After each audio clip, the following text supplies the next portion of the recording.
When I was younger, especially throughout middle school, I dealt with bullying and toxicity constantly.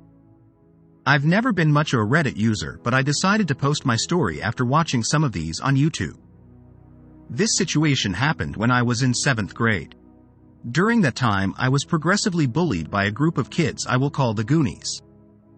I'm not a small person and I never have been around that time. I was around 5 feet 11,150 lb. Although I'm big for my age, I've never been one to fight back. I have impulse control issues and ADHD, so when I get worked up, I have a hard time calming down or I got overboard. Even so, I can mostly hold back my emotions when on medication. The Goonies, the group of kids who constantly made my life hard throughout my school experience. The group comprised of 5 to 6 kids, mostly small and on the football team, but due to their numbers, they had an advantage over most people in my school. They preyed consistent on people who were without a group. Most of the time, they just took food items during lunch and asked for money from others. On the bad days, they would fight others and take whatever they wanted. They had been preying on me and my group of friends for a while, mostly talking shit and taking food. This time was different though. I had worn my grandfather's chain and crossed to school I had gotten as inheritance when he passed the week before. When I tell you it meant a lot to me, it did. My grandfather was my pride and joy. We had the best relationship as my father was mostly out of town working. He has never been in the best health, but he got lung cancer a few months before and passed on.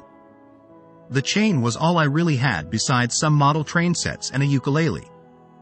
That day I wore my chain to remove some of the grief I was feeling from his passing to make it through the day. My friends knew about the passing and were trying to comfort me throughout the day.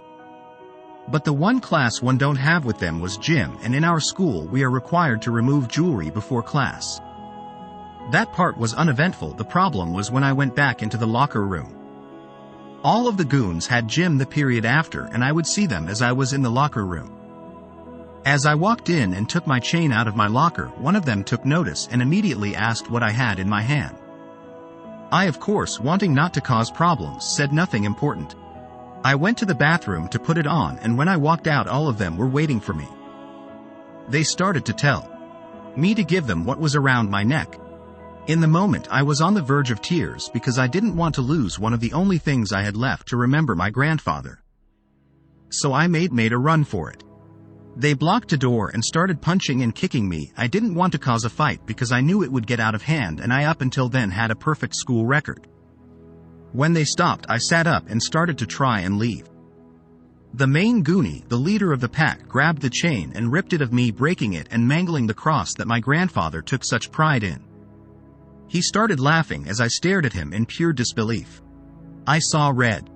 I lost it and started pummeling the main kid, grabbing him by his collar and smashing his head over and over again into the concrete while his friends watched, screaming to stop trying to pry me away. The gym teacher heard all of the commotion. I don't know how he didn't hear me getting jumped before, and came in running, yanking me away from main goon and locking me in his office. He called the nurse and an ambulance. He was freaking out. I got suspended for 3 months only due to cameras in the hall that could see into the window of the door.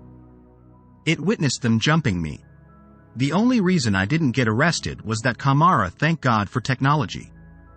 This might not seem like nuclear revenge yet, but here's the list you are waiting for. Injuries: fractured skull, broken nose, broken jaw, 8 lost teeth, and severe brain damage. He was out for 4 months with some time in the hospital. He didn't make it back onto the football team due to the fear his head would get hit. His grades also took a hit and he had to repeat 2 years. My group, on the other hand, have been free from bullying ever since. So what do you guys think? Did I take it too far or was it deserved? Let me know in the comments. Thanks for watching. We hope you enjoyed this episode of the Reddit Diaries. Don't forget to like, comment, and subscribe for more stories from the depths of the internet. And remember, there's always something new to discover on Reddit. See you next time.